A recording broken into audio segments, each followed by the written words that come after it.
Hello everyone and peace of Christ all of you. Today our video is going to be short just to share some information with those who need it. In Islam we have many stories, and all those stories are coming from somewhere. All of Islam actually is coming from somewhere. Muhammad, he claimed to be a prophet, but yet this prophet is so good in collecting his stories. 95% is a fairy tale stories, and he added to his own religion, and he claimed that this is from his God. And the story of the man who is called Al-Khidr, which mean in Arabic mean a green prophet, green. Al-Khidr mean the green. Why he was called the green? And you know, if we understand why, then we will understand what kind of a prophet Muhammad is. So if we go to the Hadith and we find out what Muhammad said about this story, we will notice the following. The Prophet Muhammad said, Al-Khidr, which means the green, was named so because he sat over a barren white land, and it turned green with the plantation after his sitting over it. So according to Muhammad, and this is Muhammad saying, not me, Al-Khidr is a person, if you sit in a dry grass, the dry grass will turn into green, which means the dry grass is a dead grass. So the dead grass will come back to life and will become not only alive, is going to become like a flourishing green. So where this is coming from? Muhammad is a person who copied many stories from people around him. You can search in the internet, you will find that there is a story, it's called the story of Gilgamesh, one of the legions which is present in the north of Iraq all the way to Persia.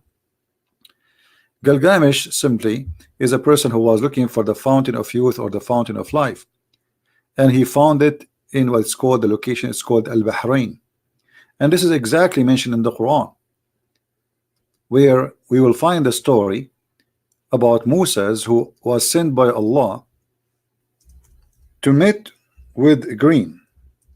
And green obviously is way higher than Moses, to the point Allah, he told Moses that if you want to learn, okay, well, I will let you go and meet and learn from him. And Moses, when he met him, he asked him to follow him so he can learn. And here you will see the story, which is nothing but a fairy tale story about Moses going all the way to the location, it's called the place where the two seas met, the junctions of the two seas. And this is exactly what it's called, the name of the country today. In Arabic we call it Bahrain. Bahrain is not far away from Iran, not far away from Qatar, not far away from Saudi Arabia. Actually now they have a bridge between Saudi Arabia and Emirat, and sorry, and Bahrain. So this is exactly, the name is mentioned in the Quran. And the story of Al-Bahrain is very ancient story, that there was there a fountain of life. Whoever drink from it, he live forever. And there's only one person he was able to find this fountain, and his name is Mr. Green. So here you will find the story how Allah, he sent Moses and he asked him to take with him a whale, not a fish, as it says here. In Arabic it says hut. And then when they went to that area, Moses, he do not know how to find this person, Al-Khidr. So Allah told him, well, when you lose your fish or you lose your whale, then that's mean the place you will find the our servant Al-Khidr, which is a higher than Moses. So when he went there, simply the story says that the fish came back to life, or the whale, and because some water touched the fish, and the fish came back alive. And you can read the story. This is chapter 18, and you can read from verse number 61 all the way to the end of the story. However, if we go, we will find more details about this story in Sahih al-Bukhari, where the Sahih al-Bukhari make it so clear. All right, here we go. So according to the story here, as we see, there is a fountain, a spring of water fountain, which is no one get in touch with it, even if you touch it, not necessarily to drink it, but you will become alive. And the Prophet said that This fish, some drop of water fell into it, and then this is how this whale or fish run away. And this is exactly what happened. So when the fish run in the water, came back to life after touch from the water from the fountain of life, the fish run into the water in the sea, in the ocean, and Moses was able to track the steps of the fish, which is very funny, in the ocean, because the ocean became like a tunnel, like a highway, as you see. So it was like a tunnel. So Allah held back the flow of the water until it was like a tunnel, and the fish could glide. Moses and his boy were amazed.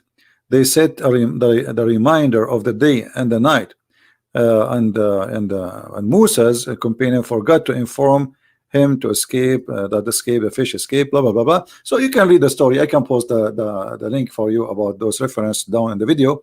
But as you see, Islam is based in fairy tale stories. Who in the world in the year 2019 he want to believe that there is a prophet, his name is Muhammad, teaching us that his God told him that there is a water, it's called the water of life, and whoever sprinkle water from it at himself, even if he's dead, or somebody sprinkle at the dead man, he will come back to life immediately?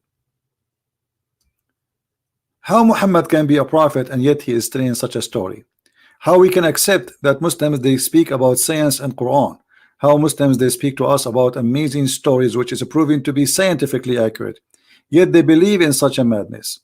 So either you believe in this and then don't talk about science. This is nothing but a fairy tale stories, and we can find actually the roots of the story, as we said, in the ancient stories of Gilgamesh and other people. Not only Gilgamesh, actually there's many nations, they share the same roots of the story, and this story continue with us until now, to the point we have the movie. It's called The Pirate of the Caribbean, speaking about the fountain of youth. This is nothing new. This is something very old, very ancient. Nations carried through nations, and then Muhammad, he took it, he put it in his book, and he claimed that this is coming from his God, and this is a story provided for him and only for him. Nobody knows about it except him, Muhammad. But if we go in the Quran, we will find that the Arab, they were making fun of the Quran and Muhammad's story, saying to him openly and with no shyness that this is nothing but a fairy tales of the ancient, and we heard those stories before you. So while Muhammad claiming that he is the one who come with those stories, the Arab, they were making fun of him. He says this is nothing but the fairy tales of the ancients. We heard those before you. All right, and as you see, there's many verses in the Quran saying that. Not one, not two, not three, not four, not five, not six. Many verses saying, the Arab saying to Muhammad, this is nothing but the tales of the ancient. And even we heard that before you, you know, from generation before you. So try something better.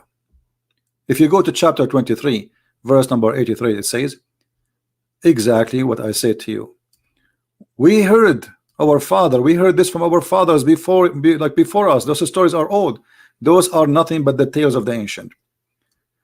So Muhammad is a person who's trying to build a religion. He built his religion based on the fairy tales of the ancient, and yet he claimed that this is coming from God.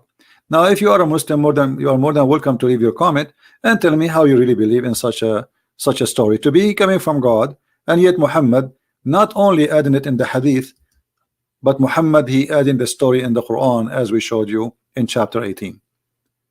This cannot be from God. This cannot be from a prophet. This cannot be from anyone actually have little intelligence. This can be only from someone is an ignorant. He have no idea what he's talking about, and he think that those stories can fool others. And as you see, those stories did not even go through the Arab, the Bedouin, who they are naive. Most of them are not educated. Even those who they are not educated, they say to Muhammad, those stories we heard it from our fathers before you, and this is nothing but the tales of the ancient. So how we can believe in Muhammad to be a prophet? This is why today I wanted to make this a short video, so it's going to be easy for you to carry around and show to your friends. And if you are a Muslim, believe really that there's a fountain of youth, a flying carpet, the hudhud who find water. If you find all these stories are true stories, please leave your comment and tell us why. Thank you for being with us, and feel free to download the video and share it with your friends, and I will see you again with a new video. And I will try to make videos to post it in all the other accounts I have. So but the broadcast will be in the one we are using right now. So thank you for being here. May the Lord bless you, and I will see you again. Christ is Lord, and Islam is nothing but a collection of fairy tale stories. Thank you, and God bless.